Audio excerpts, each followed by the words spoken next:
என் நெஞ்சில் குடியிருக்கும்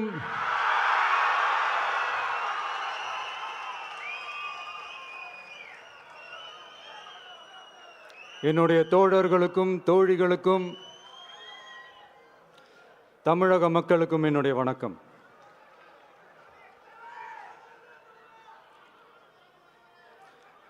நம்ம குடும்ப உறவுகளை இழந்ததுனால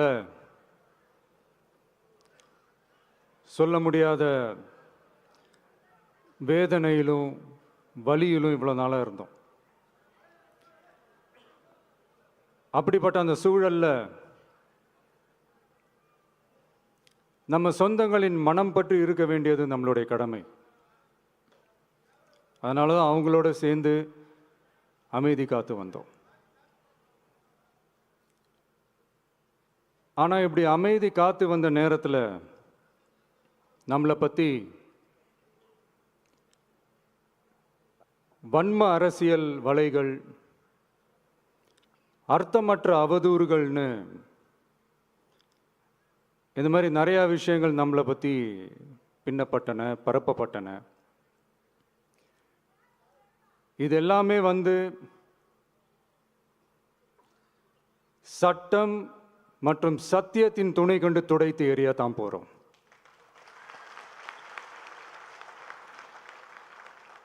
பட் அதுக்கு முன்னாடி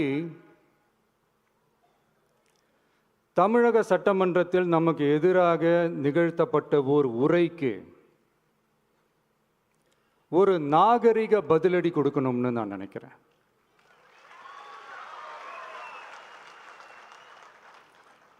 அரசியல் செய்ய விருப்பமில்லை, அரசியல் செய்ய விருப்பமில்லைன்னு அடிக்கடி சொல்ற முதல்வர் நம்மளை குறிப்பிட்டு பல்வேறு அவதூறுகளை பதிவு செய்வதன் வாயிலாக பெருந்தன்மையை பேரளவில் மட்டுமே பேசும் முதல்வர் 15/10/2025 அன்னைக்கு தமிழக சட்டமன்றத்தில் நமக்கு எதிராக பேசிய பேச்சில் எவ்வளவு வன்மத்தை கக்கியுள்ளார் என்பதையும்,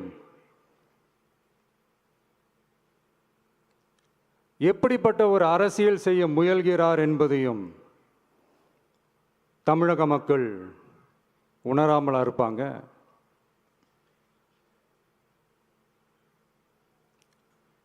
இந்த கரூரோடு சேர்ந்து 5-6 மாவட்டத்துக்கு இந்த மக்கள் சந்திப்பு நிகழ்ச்சிகள்லாம் நடத்தியிருக்கிறோம், போயிருக்கிறோம். அங்கெல்லாம் இந்த லாஸ்ட் மினிட் வரைக்கும் எங்களுக்கு அந்த இடம் கொடுப்பாங்களா மாட்டாங்களா, பெர்மிஷன் தருவாங்களா மாட்டாங்களா, இப்படியே இழுத்து அடிச்சுக்கிட்டு இருப்பாங்க. தான் நாகப்பட்டினத்தில் சொன்னது மாதிரி தான். நாங்கள் ஒரு இடம் செலக்ட் பண்ணி கேட்போம், மக்கள் நல்லா ஸ்பேஷியஸாக நின்று பார்க்குற மாதிரி. பட் அவங்க அதையெல்லாம் ரிஜெக்ட் பண்ணிவிட்டு மக்கள் நெருக்கடியோடு நின்று பார்க்குற மாதிரி ஒரு இடத்த செலக்ட் பண்ணி எங்களுக்கு கொடுப்பாங்க. இது டிஃபால்ட்டாக எல்லா இடத்துலையும் இந்த ஒரு ஆர்கியூமெண்ட் நடந்துகிட்ருக்கோன்னு வைங்க. அது மட்டும் இல்லை, இந்தியாவிலேயே எந்த ஒரு அரசியல் கட்சி தலைவருக்கும் கொடுக்கப்படாத கண்டிஷன்ஸ். பஸ்ஸுக்குள்ளேயே இருந்து பார்க்கணும், மேலே கை காட்டக்கூடாது, இப்படிலாம் ஒரு அதீத கட்டுப்பாடுகளை கொடுத்த உடனே எங்கள் சைட்லேருந்து ஒரு அறிக்கையும் வெளியிட்டோம். அது மட்டும் இல்லை, தமிழக வெற்றி கழகம் சார்பாக அனைத்து கட்சிகளுக்கும் சமமாக ஒரு முறையான ஒரு பொது வழிகாட்டு முறைகள், SOPஸ்ன்னு சொல்லுவாங்க, அதையும் வழங்கணும்னு சொல்லி உயர்நீதிமன்றத்தையும் நாடி இருக்கணும். இதுவும் தமிழக மக்கள் உணராமலா இருப்பாங்க? இப்படி ஒரு அரசியல் காழ்ப்புடன், நேர்மை திறனற்று நம்மளை பற்றி குற்றம் சாட்டியுள்ள குறுகிய மனம் கொண்ட முதல்வர் அவர்களுக்கு ஒரு சில கேள்விகள். உச்சநீதிமன்றத்தில், அதாவது 13/10/2025 அன்னைக்கு உச்சநீதிமன்றத்தில் நடந்த அந்த விவாதங்களை வைத்தும் அந்த உத்தரவுகளை வைத்தும் இந்த கேள்விகள். இப்படி பொய் மூட்டைகளாக நம்மளை பற்றி இந்த அவதூறுகளை அவிழ்த்து விட்ட முதல்வர் அவர்களுக்கும் திமுக அரசுக்கும் சார்பாக கோடிகளை கொட்டி அமர்த்தப்பட்ட அறிவார்ந்த வழக்கறிஞர்கள் அவங்க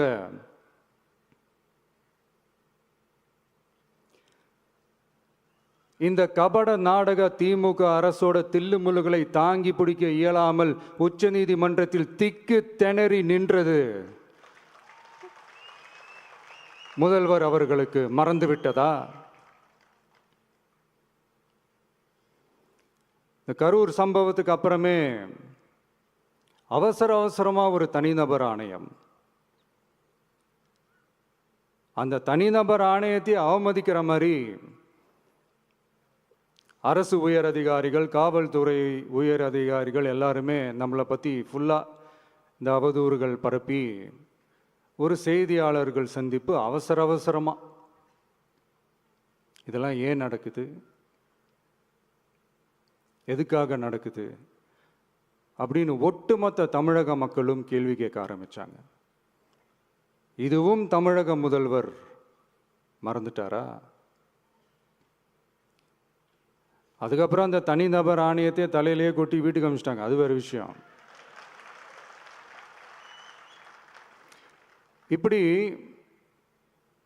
இப்படிலாம் கேள்வி கேட்ட உடனே ஏதாவது பதில் சொல்லி ஆகணும்ல. அதனால சட்டமன்றத்தில் பேசும்போது உண்மை நிலையை தெளிவுபடுத்தத்தான் அப்படின்னு ஏதோ இந்த சட்ட ரீதியாகவும் சத்தியத்திற்காகவும் நடந்தது போல ஏதோ சாமர்த்தியமாக பேசுகிறதா நினச்சி பேசியிருக்காங்க. இப்படி ஒரு 50 வருஷமாக பொது வாழ்க்கையில் இருக்கிற ஒருத்தவங்க ஒரு முதல்வர் அவர்கள் சொன்னது எவ்வளவு பெரிய ஒரு வடிகட்டின பொய், சப்பை கட்டுன்னு நான் சொல்லலை, உச்ச நீதிமன்றம் சொல்லியிருக்கிறாங்க. அவங்க சொன்னதெல்லாம் கொஞ்சம் என்னன்னு கொஞ்சம் லைட்டாக பார்ப்போமா?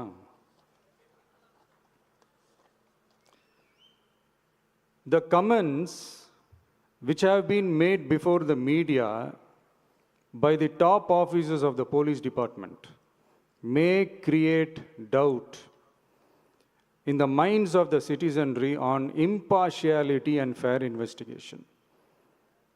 The faith and trust of the general public on the process of investigation must be restored in the criminal justice system. அதாவது அரசு காவல் உயர் அதிகாரிகள் ஊடகங்களிடம் பேசியது என்பது பொதுமக்களிடையே நியாயமான விசாரணை நடக்குமா என்ற சந்தேகத்தை ஏற்படுத்தக்கூடும் என்றும், நியாயமான விசாரணை மூலமே அந்த சந்தேகத்தை மீட்டெடுத்தே ஆக வேண்டும் என்றும் உச்சநீதிமன்றம் தமிழக அரசின் தலையில் ஓங்கி நறுக்கு நறுக்கு நறுக்கு என்று கொட்டியதை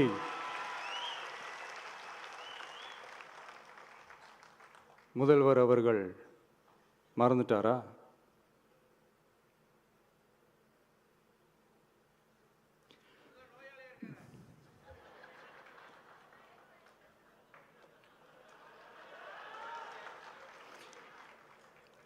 மாண்பமை சென்னை உயர்நீதிமன்றத்தின் மாண்புமிகு நீதியரசர் SIT அமைத்து உத்தரவிட்டார் அல்லவா? அந்த உத்தரவை ஏதோ சட்டத்தின் மீதும் நீதி பரிபாலனத்தின் மீதும் மரியாதை கொண்டவர்கள் போல ஒரு நாடகத்தனமான கொண்டாட்டத்தை திமுகவிற்கு ஒத்து ஊதுவோரும் நடத்தி கூத்தாடி குதூளித்தனர் அல்லவா? தாவேகாவிற்கு எதிராகவும் நமக்கு எதிராகவும் உயர்நீதிமன்ற மாண்புமிகு நீதியரசர் தீர்ப்பளித்து விட்டதாக விதந்தோதி விழா எடுத்தனர் அல்லவா? அந்த உத்தரவை குறித்து சொல்லும்போது எந்த ஆவணத்தின் அடிப்படையில் அந்த உத்தரவு அமைக்கப்பட்டது? நான் கேட்கல, உச்ச நீதிமன்றம் கேட்டிருக்கிறாங்க. The judgment is completely silent about how learned single judge arrived at such a conclusion and what material was pursued by the court என்று உச்ச நீதிமன்றம் உரத்த குரலில் கேள்வி கேட்டது. அப்போதும் கூட உச்சநீதிமன்றத்தில் திமுக அரசுக்காக வாதாடிய அறிவார்ந்த மூத்த வழக்கறிஞர்கள் பதில் சொல்ல இயலாமல் வாய் மூடி மௌனம் காத்ததை நாடே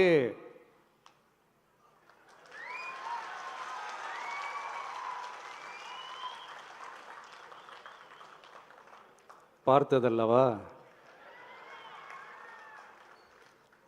இதையும் முதல்வர் அவர்கள் மறந்துட்டாரா?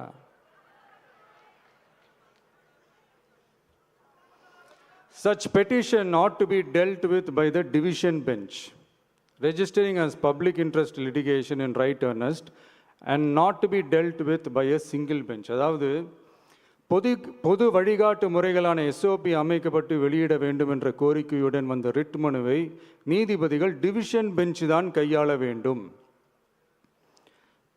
தனி நீதிபதி பெஞ்ச் கையாளக்கூடாது என்றும் உச்சநீதிமன்றம் சொன்னதல்லவா? அது மட்டுமா, கோரிக்கையே இல்லாமல் எஸ்ஐடி அமைக்கப்பட்டது எந்த வகையில் சரி என்றும் கேள்வி எழுப்பியது உச்சநீதிமன்றம். இது எல்லாமே அறியாமலோ இல்லை அறியாதது போலவோ உச்சபட்ச அதிகார மயக்கத்தில் இருந்து பேசினாரோ முதல்வர் அவர்கள்? மனிதாபிமானம், அரசியல் அறம், மாண்பு இதெல்லாம் எதுவுமே இல்லாம வெறும் பேச்சில் மட்டுமே பேசிக்கிட்டு அரசியல் ஆதாயம் தேடுற ஆட்டத்தை ஆடத் தொடங்கிவிட்டார் முதல்வர் அவர்கள்.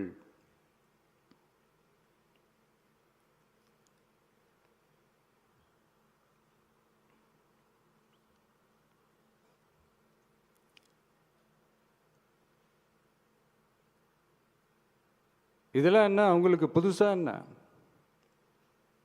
1969க்கு அப்புறமே எப்போ கட்சி அவங்க கைக்கு வந்ததோ, இன்னும் குறிப்பாக சொல்லணும்னா 1972க்கு அப்புறம் கேள்வி கேட்க ஆளே இல்லாமல் போச்சு இல்லை? அதுக்கப்புறமே இந்த திமுக தலைமை இப்படி தானே இருக்குது.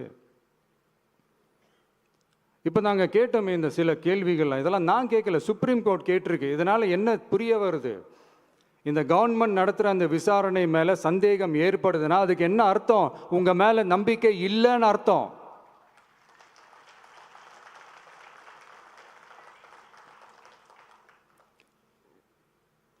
இதெல்லாம் ஏன் எதுக்காகன்னு முதல்வர் அவர்களுக்கு புரியுதா?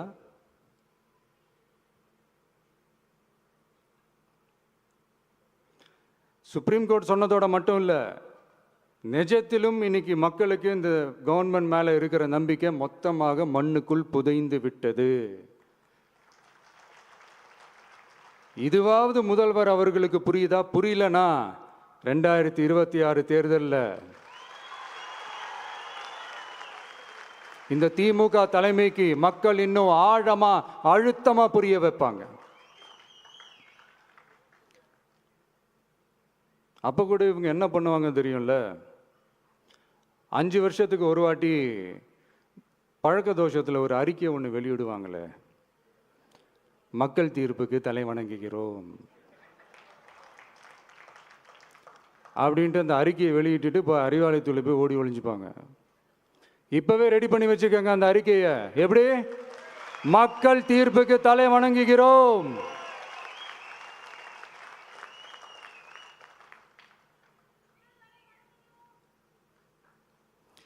நான் போன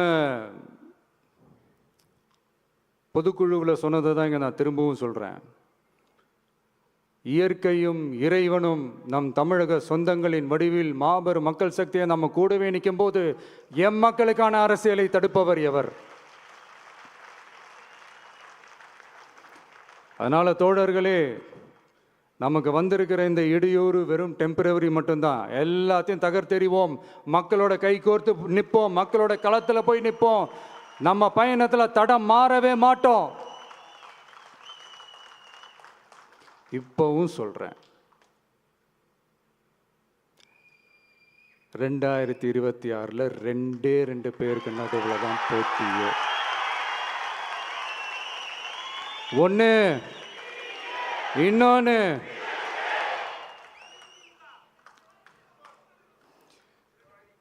இந்த போட்டி இன்னும் ஸ்ட்ராங்காக மாறப்போகுது. 100% வெற்றி நமக்கு. வாகை சூடுவோம், வரலாறு படைப்போம், கான்பிடென்டா இருங்க, நல்லதே நடக்கும், வெற்றி நிச்சயம். மீண்டும் சந்திக்கும் வரை நன்றி, வணக்கம்.